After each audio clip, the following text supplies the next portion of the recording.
தணிகை மலையை அடைந்தாண்டி வள்ளித்தாயுடன் அங்கே தரித்தாண்டி பணிய வீணையோழித்தருள்வாண்டி பாடி பரவுவார் கின்பம் அளிப்பாண்டி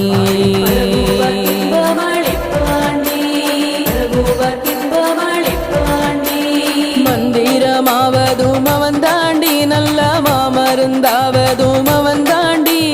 தந்திரமாவதும் அவன் தாண்டி சுத்த சத்தியமாவதும் அவன் தாண்டி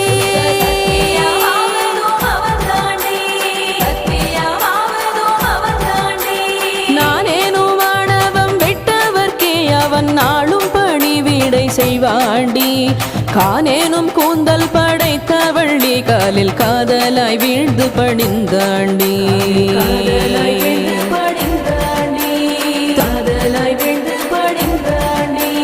தன்னை மறந்து நீ பக்தி